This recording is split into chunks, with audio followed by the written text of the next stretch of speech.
One of the first things I did when I joined the company was went and started meeting with customers. And because I had been in the enterprise software business for a long time, I knew probably 80% of the customers that I was going to be dealing with. And I needed to go and talk to them and get their insights into what they wanted CA to be. And many of the things that ultimately shaped our strategy came as a result of customers telling us what they wanted us to be or what they would let us be.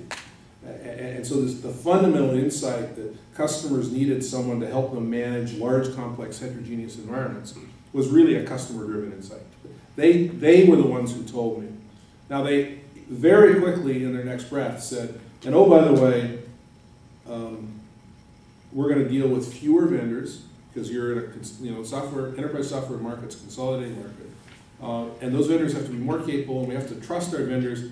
And you've done a lot of things to piss us off over the years, CA. And let me tell you about the specifics that you did to my company.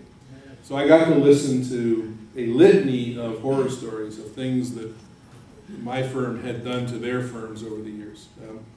None of which really bear repeating, other than the fact that you have to listen to a lot of that stuff. So that was the customer, and I have done that now hundreds and hundreds of times. Employees were scared. This is a company, remember, that had been through 4 years of turmoil and probably several years of mismanagement before that. So these were people who didn't know what was going to happen next. They didn't know if their jobs were going to exist. They're sitting in the middle of Long Island, or a goodly number of them are. There are not a lot of other technology companies in the middle of Long Island, and the only one that was there was Symbol, and they had left just as I got there. So, these are people wondering, were they going to have a job and where they going to live? I mean, this was a really traumatic time. When people get that scared, they get paralyzed. And so a lot of what we had to do was just convince them that there was a path forward. Now the hard part about doing that was I wasn't sure what the path was. So it wasn't that I could stand up and give them some really succinct and cogent vision of success.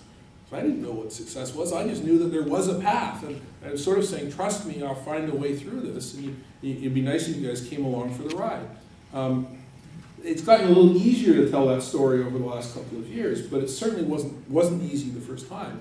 And we did lose, a fair number of people, and we're lucky enough to be able to attract some people who were interested in venture, I guess, who were willing to come into the situation and take a risk and have really contributed in a very profound way to the turnaround of the business.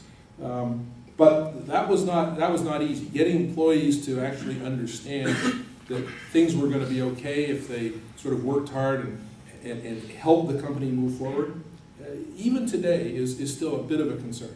And I still talk to employees about this. I did 2 town hall meetings today. I have a group in Redwood City and a group in South San Francisco, a few hundred people each, and I did 2 meetings with them just to kind of make them feel both part of the group and more connected, and also, impart a sense of urgency into what we have to do next. The stakeholders, in some way, are the easiest, and in other ways are the hardest. Because shareholders, particularly of publicly traded companies, do not have a unanimous view of what they would like to see. And I had everything in my shareholder base from a 25% holder who had been in the stock for 20 years, who was convinced that success was around the corner and was very tolerant, to people who were urging me to break the company up and sell it for whatever you could get for the pieces. And managing that cacophony of noise is no mean feat, particularly when they're inflicting that on every board member they can find, and the press and the media and everyone else.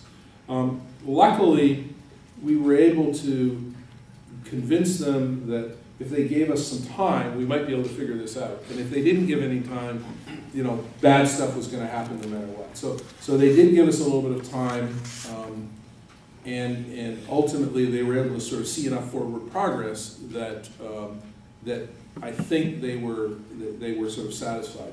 But by the way, my shareholder base is very concentrated. 10 guys own about 80% of the company, and they're almost all value guys. So this is all guys who have done a lot of analysis of the company, who have convinced themselves that the intrinsic value is there, and you know, as you might imagine, they're anxious for that value to be realized in share price.